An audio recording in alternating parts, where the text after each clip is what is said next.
cabinet বৈঠক অনুষ্ঠিত কৰো আজি যদিও আমি দেৰগাঁৱত কেবিনেট বৈঠকখন অনুষ্ঠিত কৰিছো এখন গোলাঘাট জিলাৰ কেবিনেট বৈঠক নহয় ভৱিষ্যতে আমি পূজাৰ সময়ত গোলাঘাট জিলাত কেবিনেট অনুষ্ঠিত কৰিম আজি আমাৰ মন্ত্ৰী বিধায়ক সকলো যোৰহাটত থাকিব তাৰ সুবিধা লৈ আৰু মই যেহেতু দেৰগাঁৱত আছো তাৰ সুবিধা লৈ আমি কেবিনেট বৈঠকখন অনুষ্ঠিত কৰিছো গতিকে গোলাঘাট জিলাৰ বিষয়ে আজি আমি ইয়াতে একো আলোচনা নকৰো গোলাঘাটত যেতিয়া কেবিনেট পাতিম সেই সময়ত আমি গোলাঘাট জিলাৰ বিষয়ে আলোচনা কৰিম আজি আমাৰ কেবিনেটত কেইটামান গুৰুত্বপূৰ্ণ সিদ্ধান্ত লোৱা হৈছে আপোনালোকে জানে যে অসমত এতিয়া বহুখিনি উদ্যোগ আহিছে প্ৰাইভেট বিজনেছ আহিছে তেওঁলোকে চৰকাৰৰ পৰা PSU বিচাৰি থাকে যে আমাক প্ৰাইভেট সিকিউৰিটি আমাক PSU দিব লাগে বহুত ক্ষেত্ৰত আন বিষয়াসকলে বা আন ব্যক্তিসকলেও PSU বিচাৰে এতিয়া চৰকাৰে এটা আজি সিদ্ধান্ত লৈছে যে কোনোবা ব্যক্তিৰ যদি থ্ৰেট পাৰসেপশন থাকে তেওঁ আমাক PSUৰ বাবে আবেদন কৰিব পাৰিব কিন্তু PSU জনৰ সম্পূৰ্ণ দৰমহা সেই ব্যক্তিজনে দিব লাগিব অৰ্থাৎ ধৰক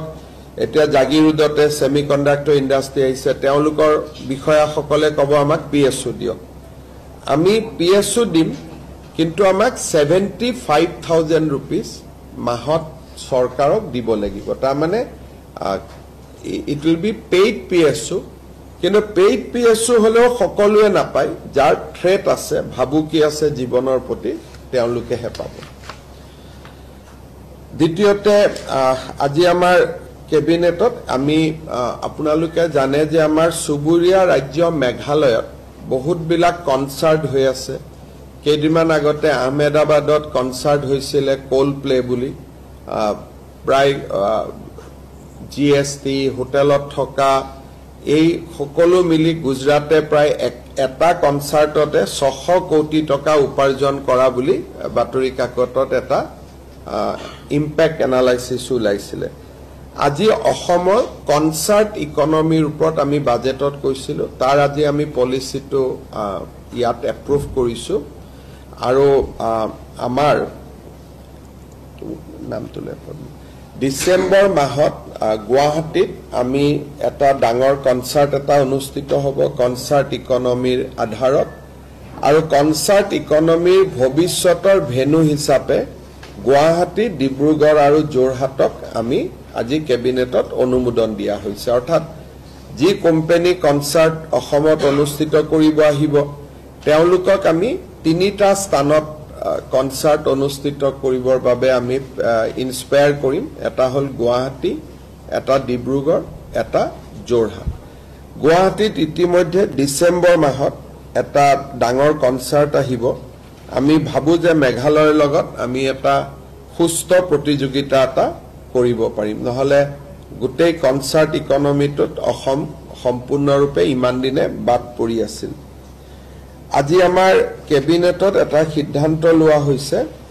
যে আমাৰ চাহ বাগানৰ শ্ৰমিকসকলৰ যিটো মজুৰি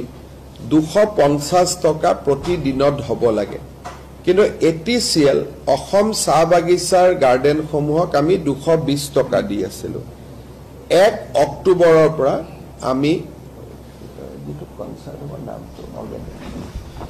1 অক্টোবৰৰ পৰা আমি অল জিমানখিনি অসম চাহ নিগমৰ বাগিচা আমি বৰ্তমান চলাই আছো সকলোতে 250 টকা যিটো নটিফাইড ৱেজ আমি 1 অক্টোবৰৰ পৰা দিবৰ বাবে সিদ্ধান্ত লৈছো নুমলীগড় ৰিফাইনাৰীত আপোনালোকে জানে যে আমাৰ 26% অংশীদাৰিত্ব আছে নুমলীগড় ৰিফাইনাৰীত বিভিন্ন বিকাশ আৰু উন্নয়নৰ কাম চলি আছে নুমলীগড় ৰিফাইনাৰীত আমাৰ শেয়াৰ অফ ইনভেষ্টমেন্ট এটো লাষ্ট এণ্ড ফাইনেল কল বুলি কোৱা হয় 205 কোটি টকা ৰাজ্য চৰকাৰে দিবৰ বাবে সিদ্ধান্ত গ্ৰহণ কৰিছে আজি আমাৰ কেবিনেটত অসমত সোলাৰ পাৱাৰ জেনাৰেশনৰ যিখন প্ৰমোশন পলিচি সেই প্ৰমোশন পলিচিখনো আজি কেবিনেটে এপ্ৰুভ কৰিছে আপোনালোকে জানে এটা 1985 চনতে কাজিৰঙাৰ ষষ্ঠ যেটো আমি ইয়াক কব গলে এডিশন বুলি কওঁ যেটো 6th এডিশন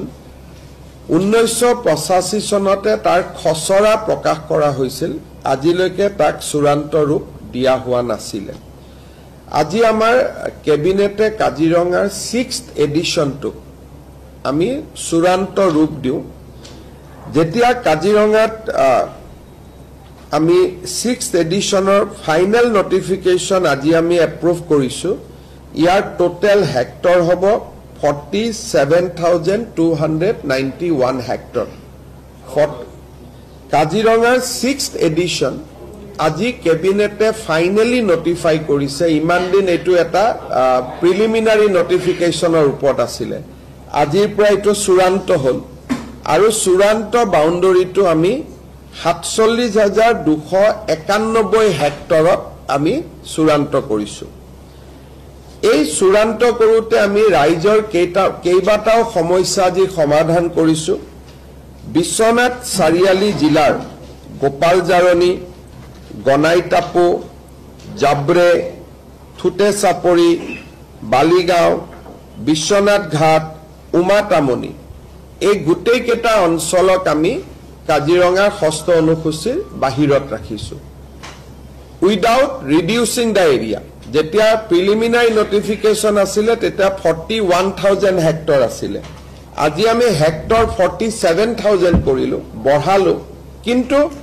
ৰাইজে ইমান দিনে ভোগি থকা সমস্যা গোপালজাৰণী গনাইটাপু জবৰে থুতে চাপৰি বালিগাঁও বিশ্বনাথ ঘাট আৰু উমাতামনি আমি ষষ্ঠ অনুসূচীৰ পৰা আমি বাহিৰত ৰাখিলো ঠিক তেনে ধৰণে আমাৰ কলিয়াবৰৰ হাতিমুৰা হিলঘাট আদি যি অঞ্চলত ইমান দিন তেওঁলোকৰো এটা অনিশ্চয়তা আছিল তেওঁলোকো এতিয়া ষষ্ঠ অনুচ্ছেদত নাথাকে 6th এডিশনত নাথাকে কিন্তু total hectare of land in 6th edition এটো 6,000 হেক্টৰ প্ৰিলিমিনাৰী নোটিফিকেশনতকৈ বাঢ়িছে কাৰণ ব্ৰহ্মপুত্ৰৰ মাজত তেনেকুৱা নতুন নতুন এৰিয়া ক্ৰিয়েট হৈছিল গোটেইখিনি আমি ষষ্ঠ অনুচ্ছেদত আমি দিলো কিন্তু ৰাইজৰ গাখীৰ খাতি সিলঘাট হাতিমুৰা এই গোটেই ৰাইজৰ এটা সমস্যা আজি বিডুবি এই গোটেই বিলাক ৰাইজৰ সমস্যাও আজি সমাধান হল আজি আমাৰ কেবিনেটে লাচিত বৰফুকন একাডেমি অৰ্থাৎ দেৰগাঁৱৰ পুলিচ একাডেমিৰ ফেজ 2 যত নেকি ৰেসিডেন্সিয়েল কোৱাৰ্টাৰ সমূহ হ'ব ট্ৰেইনিং সকলৰ ৰেসিডেন্সিয়েল কোৱাৰ্টাৰ আৰু কলনীত থকা মানুহ সকলৰ ৰেসিডেন্সিয়েল কোৱাৰ্টাৰ হ'ব 102 যেটো আমাৰ সেৱা আমি দেৰগাঁৱত কৰিম তাৰ বিল্ডিং নিৰ্মাণ এই গোটেই বিলাকক লৈ আজি কেবিনেটে 229 কোটি টকা অনুমোদন কৰিছে দেৰগাঁৱৰ পুলিচ একাডেমিৰ সেকেন্ড ফেজ অফ ডেভেলপমেন্টৰ কাৰণে 229 কোটি টকা আজি আমাৰ কেবিনেটে ডিব্ৰুগড়ত অসম বিধানসভা নিৰ্মাণ কৰিবৰ বাবে যত নেকি এমএলএ হোষ্টেল থাকিব বিধানসভা থাকিব 1000 মানুহ বহিব পৰা এটা ডাঙৰ অডিটৰিয়াম থাকিব এই গোটেই বিলাক লৈ আজি ডিব্ৰুগড়ত আমাৰ নতুনকৈ বিধানসভাৰ ভৱন নিৰ্মাণৰ বাবে কেবিনেটে 284 কোটি টকা অনুমোদন জনাইছে ডিব্ৰুগড়ৰ বাবে আৰু এটা সুখবৰ ডিব্ৰুগড়ত যিখন খনিকৰ ষ্টেডিয়াম আছিল তাক ইনিশিয়ালি 5,000 মানুহে বহি চাব পৰা এখন ষ্টেডিয়াম নিৰ্মাণৰ কল্পনা কৰা হৈছিল মই তাত কেবাবাৰো গৈছিলো আৰু যাওঁতে আমি সিদ্ধান্ত লৈছিলো যে অসমৰ সৰ্ববৃহৎ ষ্টেডিয়ামখন আমি ডিব্ৰুগড়ত বনাম আজি কেবিনেটে 209 কোটি টকা অনুমোদন কৰিছে 35,000 মানুহে খনিকৰ ষ্টেডিয়ামত একেলগে বহি খেল চাব পাৰিব আৰু গুৱাহাটীৰ সৰুসজাই ষ্টেডিয়ামতকৈ এইখন 10,000 সিটিং কেপাসিটি বেছি হ'ব অসমৰ আটাইতকৈ ডাঙৰ ষ্টেডিয়ামখন ডিব্ৰুগড়ৰ বাবে এতিয়া নিৰ্মাণ হ'ব খনিকৰত যত 5,000 মানুহ বহিব পৰা কল্পনা আছিল আজি কেবিনেটে 35,000 মানুহ বহিব পৰা প্ৰজেক্ট এটা অনুমোদন কৰিছে 209 কোটি টকা এক্সট্ৰা আমি ইয়াত ব্যয় কৰিম আৰু ইভেন্টুৱেলি এইখনে ডিব্ৰুগড়ৰ খনিকৰ ষ্টেডিয়ামখনে অসমৰ আটাইতকৈ ডাঙৰ ষ্টেডিয়ামলৈ ৰূপান্তৰ হ'ব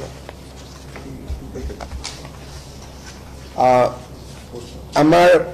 ডিসেম্বৰ 8 ডিসেম্বৰ তাৰিখে আজি আমি যেটো কনসাৰ্ট ইকোনমিৰ কথা কলো বিশেষকৈ ইয়ং জেনাৰেশনে খুব ভাল পাব পোষ্ট মেলনে বুলি এটা ডাঙৰ কনসাৰ্ট গ্ৰুপ আছে 8 ডিসেম্বৰত তেওঁলোকে গুৱাহাটীত আহি পাৰফৰ্ম কৰিব আজি আমাৰ যেটো কনসাৰ্ট ইকোনমি আমি এপ্ৰুভ কৰিলো তাৰ প্ৰথম ৰিজাল্টটো হল যে 8 ডিসেম্বৰত পোষ্ট মেলনে আহিব আদাৰৱাইজ তেওঁলোক শিলংতে যায় এবাৰ গুৱাহাটীত হ'ব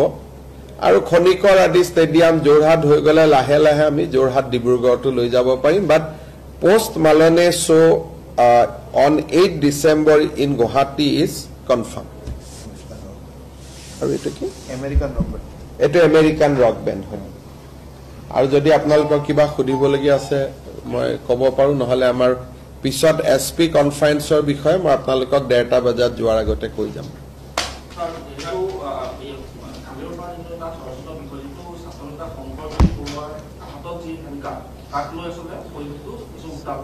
সব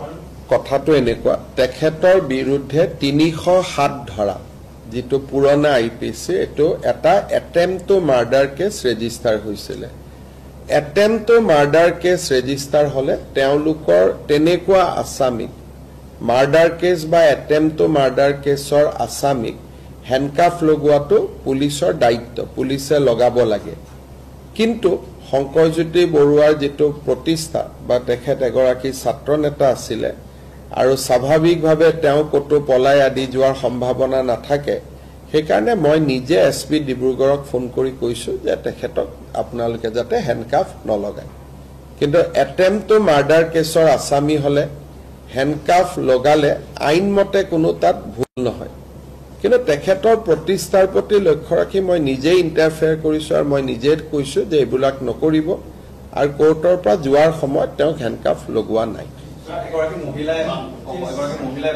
অসমীয়া লোকক লৈ পেলাই মন্তব্য কৰা দেখিবলৈ পোৱা গৈছে ফ্ৰী মেকআপ আহে এতিয়া মই নাজানো মই খুদিলে চাই লম কিন্তু কোনোবা এগৰাকী কৰবাত মহিলাই কিবা কলে আৰু অসমীয়াত এনেকুৱা হৈ যাব নেকি आप लोग क्यों ये सब में पढ़ते हो कांग्रेस नेता उधर नेता आज इतना कैबिनेट का बात बोला वही पब्लिश करिए ना अरे भाई मैं मल्लिकार्जुन खड़गे कुछ बोला है उनका रिप्लाई देने के लिए दिल्ली में हमारा स्पोक्स पर्सन लोग है ना तो मैं तो आउट ऑफ टर्न नहीं बोलता हूँ ना मैं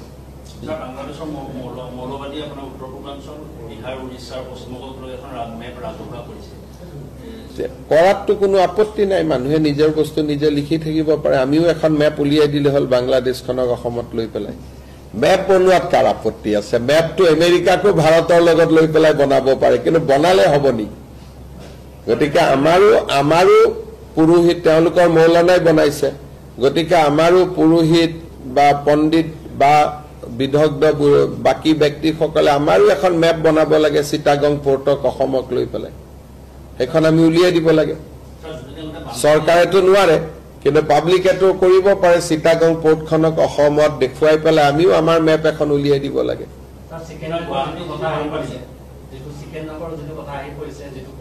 তেওঁলোকৰ দুটা চিকেন নেক আছে আমাৰ ভাৰতৰ এটা চিকেন নেক আছে আৰু বাংলাদেশৰ দুটা চিকেন নেক আছে গতিকে আমাৰ এটা চিকেন নেকক বাংলাদেশে হামলা দিলে আমিতো দুটা চিকেন নেকক হামলা দিম আমাৰ যেটো চিকেন নেক আছে মেঘালয় দি চিটাগং পোৰ্টত হেতু চিকেন নেক আমাৰ চিকেন নেকত কৈ সৰু ৰিং এটা দলিয়ালে পাই যায় হেকাৰণে এইবিলাক কোৱা কথা আমিও আমাৰ চিকেন নেকটোৰ কথা কৈ থাকো যাতে বিভিন্ন টানেল আদি বিভিন্ন আঁচনি ভাৰত চৰকাৰৰ পৰা আমি পাব পাৰো কিন্তু চিকেন নেকত হাত দিবৰ কাৰণে ইণ্ডিয়া এখন কিমান শক্তিশালী ৰাষ্ট্ৰ তাতো আপোনালোকে আন্দাজ অপাৰেশন সিন্দুৰতে পাইছে বাকিটো মই নিউক্লিয়াৰ আদিলৈকে যাবই খোজা নাই বাংলাদেশে মিনিমাম 14 বাৰ মান জনম লব লাগিব যে ভাৰতৰ কিবা হাত দিয়াৰ কাৰণে গতিকে বাংলাদেশক ইমান গুৰুত্ব দিয়া কথা নাই ইটস এ স্মল কান্ট্ৰি আৰু ভাৰতৰ লগত তাৰ তুলনা নহয় सर असम में 70 से ज्यादा पाकिस्तानी समर्थक पुलिस ने पकड़ा हो गया उस समय डेली ट्वीट में दे ही देता हूँ ना अब मेरा जो भी अरेस्ट होता है मैं तो ट्वीट में डाल ही देता हूँ तो सरकार का आगे क्या गुवाहाटी हक महानगरक हक बानपानीर পৰা সম্পূৰ্ণ উদ্ধাৰ হোৱাটো ৰাস্তা কতো নাই প্ৰত্যেক বছৰতে নতুন নতুন খালি ঠাইৰ আমি পুতি বিল্ডিং বনাও যোৱাকালি মই আহোঁতে চাই আহিছো আগতটো USTM আছিলে এতিয়া আৰু দুটা ডাঙৰ ডাঙৰ বিল্ডিং তাত পাহাৰ কাটি মেঘালয়ত বনাই আছে আমি সুপ্ৰিম কোৰ্টৰ এম্পাৱাৰ কমিটিত এখন আবেদন কৰিছো আমি লাগি আছো যাতে তেওঁলোকে আহি পাহাৰখিনি পৰ্যবেক্ষণ কৰে আৰু মই ভাবো যে 2-3 মাহৰ ভিতৰতে আমি এটা ভাল খবৰ পাম সুপ্ৰিম কোৰ্টৰ যিখন এম্পাৱাৰ কমিটি তাত আমি আবেদন কৰিছো যে মেঘালয় এনেকে যদি পাহাৰ কাটি থাকে এসময়তো গুটে গুৱাহাটীখন সাগৰ হৈ যাব এতিয়া বান্দৰৰ সমস্যা সমাধান কৰাৰ এটাই ৰাস্তা হৈছে যে তেওঁলোক হয় মাৰিব লাগিব নহলে তেওঁলোকক ধৰি বান্ধি বেলেগ হস্পিটালত বনাই অভয়াৰণ্যত পঠাব লাগিব অভয়াৰণ্যত পঠালেও ঘূৰি আহে সিহঁতি আগতে 2-3 বাৰ ধৰি পেলাই পঠোৱা হৈছিল ঘূৰি আহে যোৱা কালিও ৰাজ্যে মোক কৈছে বিষয়টো মই আলোচনা কৰিছো ফৰেষ্ট ডিপাৰ্টমেণ্টে ভাবে যে তেওঁলোকে জন্ম আৰু দিব নোৱাৰা যদি ইনজেকচন দিয়া যায় তাৰ পৰা কিছু লাভ হ'ব পাৰে বুলি বিষয়টোলৈ আমি ষ্টাডি কৰিম কালি মোক ৰাজ্যে মই সেনিকলত যাওঁতে উল্লেখ কৰিছে বিষয়টো মই সিৰিয়াসলি লৈছো গৌৰৱগৈ এটা কথা কৈছে সাংবাদিকগৰাকী যে বিজেপি যশৱন্ত সিং এলকেআৰ পানী কথা কৈছে নিজে কিন্তু নাই কথা সব যশৱন্ত সিং নৰেন্দ্ৰ মোদী আদৱানী তেওঁলোকে ৰাইজক দেখাই পেলাই গৈছে চৰকাৰী দায়িত্বত গৈছে গতিকে এই কথাবিলাক ইমান এজন senior MP deputy leader of A party মণিপুৰৰ বিষয়ে ইমান সংসদত কয় তেওঁ যদি আপেল আৰু কমলাৰ পাৰ্থক্য বুজি নাপায় অহাকালি যদি ভাৰত পাকিস্তানৰ কিবা আলোচনা হয় তেলে পাকিস্তানৰ প্ৰধানমন্ত্ৰীটো ভাৰতত আহিব ভাৰতৰ প্ৰধানমন্ত্ৰীও পাকিস্তানত যাব কিন্তু ভাৰতৰ প্ৰধানমন্ত্ৰীজন যেতিয়া পাকিস্তানত যায় তেওঁৰ লগত ৰৰ মানুহ থাকে বৈদেশিক পৰিক্ৰমা বিভাগৰ মানুহ থাকে প্ৰধানমন্ত্ৰীজন অকলে না যায় তেওঁ লগত 40-50 জন মানুহ লগত লৈ যায় কি কথা পাতিছে নাপাতিছে ৰেকৰ্ড হয় আৰু দিনৰ পোহৰত যায় এটা যদি আপোনালোকে কয় যে আপেল আৰু কমলাৰ মাজত কম্পেয়াৰ কৰ সেইটো নহয় নহয় ৰাষ্ট্ৰৰ দায়িত্বটো আমি তেতিয়া ক'ব পাৰে যে ইণ্ডিয়ান আৰ্মিওটো পাকিস্তানৰ ভিতৰত যায় আক্ৰমণ কৰিবৰ কাৰণে গতিকে ৰাষ্ট্ৰৰ দায়িত্বত যোৱা আৰু সুপে সাপে যোৱাৰ মাজত বহুত পাৰ্থক্য আছে আৰু তেখেতে কোন কোন গৈ আছে তাক জাস্টিফাই কৰিব খুজি আছে তাৰমানে তেওঁ যোৱাটো হয় নেকি কোন নৰেন্দ্ৰ মোদী গৈছে কোনবা আৰএছএছৰ মানুহৰ নাম লৈ মই জীৱনতে শুনা নাই কোন তেনেকুৱা মানুহ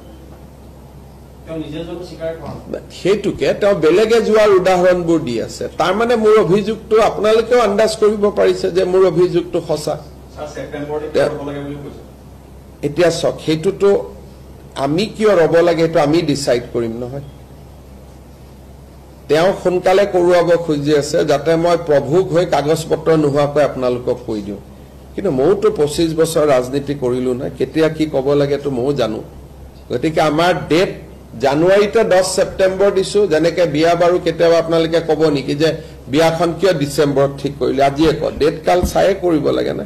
গতিকে আমি দিন কাল কৰি 10 সেপ্টেম্বৰটো বান্ধি দিলো এটা তেওঁ কলেও সেইটো আগুৱাই নাহে তেওঁ কলেও সেইটো পিছুৱাই নাহে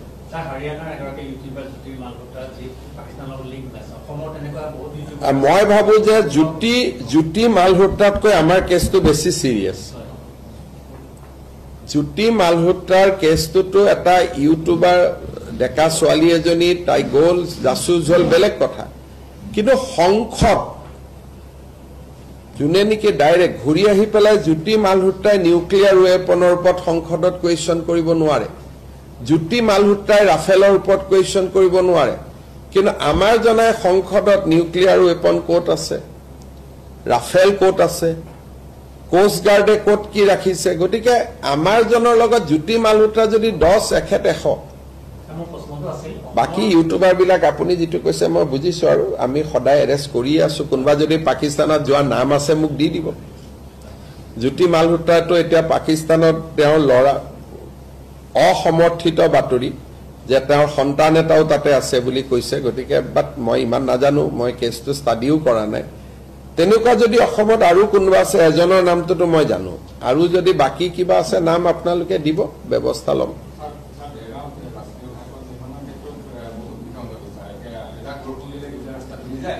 এই কথাটোতো বহুত দিন আগতে আলোচনা হৈছিল যে টাউনৰ মাজেদি এইবোৰ কাৰণে যাব নালাগে টাউনৰ বাহিৰেদি হাইৱেটো যাব লাগে এই কথাবিলাকতো তেতিয়াই বহুত আলোচনা হৈছিল ইয়াতে বহি পেলাই এতিয়া সব তেতিয়া হাইৱেৰ মানুহ যেতিয়া আমি একেলগে বহিছিলোঁ তেতিয়া হাইৱেৰ মানুহে এই কথাবিলাকে কৈ আছিলে যে ভিতৰ দিলে গ'লে কি হ'ব বাহিৰ দি গ'লে কি হ'ব এতিয়া এই কথাবিলাক তেতিয়াও আমি আলোচনা কৰিছোঁ কিন্তু এটা দেৰগাঁও ৰাইজৰে দাবী আছিল যে যেনেকৈ আছিল তেনেকৈ বনোৱা যাওক যিহেতু বনিলে এটা পানীৰ ঘটনাটো নিৰ্মাণত খেলি মেলি কেনেকুৱা ধৰণৰ কিবা যদি বস্তু কম কৰি লগাইছে শিল বালি কম কৰি লগাইছিল কিবা লগাইছিল যদি কোনোবা ইঞ্জিনিয়াৰে মোক চাই পেলাই দিব পাৰে তেতিয়া মই ভাৰত চৰকাৰৰ লগত টেক আপ কৰিম সেইকাৰণে আপোনালোকে যদি চাই এতিয়া মঙলদৈ আমি টাউনৰ বাহিৰ দি বাইপাছ বনাইছোঁ নগাঁও টাউনৰ বাহিৰ দি বাইপাছ বনাইছোঁ যোৰহাট টাউনৰ বাহিৰ দি বাইপাছ বনাইছোঁ দেৰগাঁৱে এখন চহৰ য'ত টাউনৰ মাজেদি আমি হাইৱেটো বনাইছোঁ গতিকে বাকী সকলো জেগাতে হাইৱেটো ব্যতিক্ৰম এতিয়া তেজপুৰত আমি বনাব খুজিছোঁ বাহিৰ দি নগাঁৱত বাহিৰ দি যোৰহাটত বাহিৰ দি ডিব্ৰুগড়ত বাহিৰ দি সৰু ঢেকিয়াজুলিও টাউনৰ বাহিৰ দি